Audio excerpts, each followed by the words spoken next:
Vending machine killer. On April 30th, 1985, a 45-year-old truck driver stopped near a vending machine in Fukuyama, Japan. He was exhausted from work and was looking for an energy drink to help him power through the rest of the day.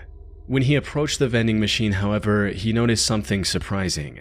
A bottle of Oranaminsi energy drink was already in the pickup tray. Thinking he'd lucked down on a free drink, the truck driver wasted no time chugging it down. What he didn't know was that this would be the last drink he would ever taste. Instead of the refreshing feeling he was looking for, he felt something horribly wrong with his body. A bitter, burning sensation quickly spread throughout his throat, followed by an intense wave of nausea.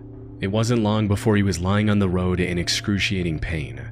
He was rushed to a nearby hospital where doctors discovered a lethal amount of paraquat dichloride in his system. Paraquat is an herbicide that was quite common in Japan at the time. More importantly, it's also highly toxic to humans. When ingested, it can lead to severe nausea, throat inflammation, internal chemical burns, and eventually death. This is also why it's been banned completely from over 70 countries to date. Unfortunately, despite knowing the reason for his illness, there was nothing the doctors could do to save his life. There's no antidote for the deadly chemical today, let alone back then. So, after hanging on to his life for a month, the truck driver passed away on the 30th of May, 1985. At first, investigators assumed that given the nature of his work, he might have accidentally encountered the toxic substance while on duty. However, after reviewing his haul records, they found no trace of this herbicide or anything remotely linked to it. This left them with only one conclusion: the chemical was mixed into the drink he consumed just moments before collapsing in agony. But with no leads or concrete evidence, they couldn't determine whether it was a murder or self-inflicted act, resulting in the case getting shelved for the time being. Now, while this might sound absurd today, you have to understand that paraquat was readily available in the country at the time.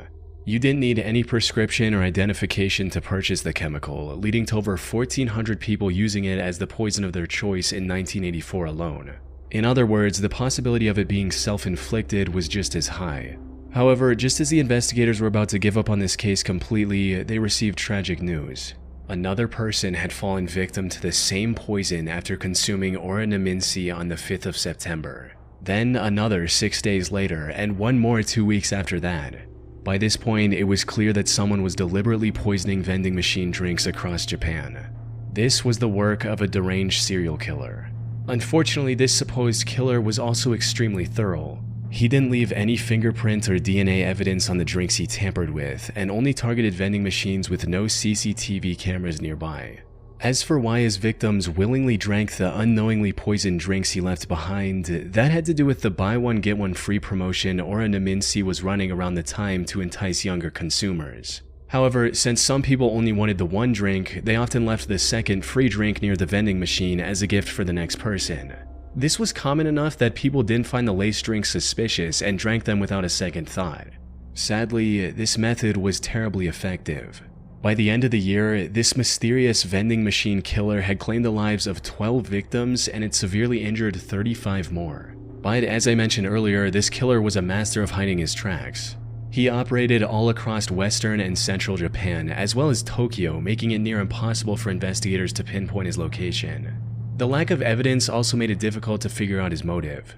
Some speculated that he was doing all this to extort money from Otsuka Pharmaceutical, the company that made Oranaminsi. This is because in 1984, a group called the Mystery Men with 21 Faces threatened to poison food products unless the companies paid them money. So some believed that the vending machine killer was a copycat and wanted something similar. However, this theory didn't last very long because Otsuka Pharmaceutical didn't receive any demands or extortion letters from the perpetrator. Additionally, the killer also began using other drinks, like the drink Real Gold and even Coca-Cola.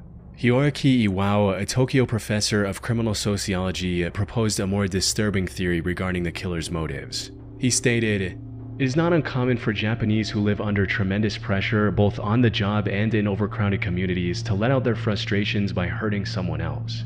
The person responsible may even wait around to see who buys the poisoned drink. He or she may find this is a kind of exhilarating release from the tensions of life in Japan." But even if this was the truth, it still didn't bring investigators any closer to catching the suspect. Left with no other options, the authorities turned to the public and launched a nationwide campaign on the 27th of September. They placed signs and distributed leaflets telling people to avoid suspicious free drinks and to properly inspect the cap seals on their beverages before consumption. They also instructed vending machine owners to investigate their stock for any anomalies and told chemical shops to monitor their customers more closely. It's unclear how effective this campaign was, as the number of victims kept increasing even after its launch. But then something unexpected happened. On the 17th of November, the murder spree stopped completely after the death of a 17-year-old girl. She was the only female to have died from the poisoning. It's possible that the person who committed these atrocities had a moral code against harming women, though that's nothing more than a baseless speculation. Due to the complete lack of evidence, the vending machine killer was never identified, cementing this case as one of the most chilling, unsolved mysteries in Japanese history.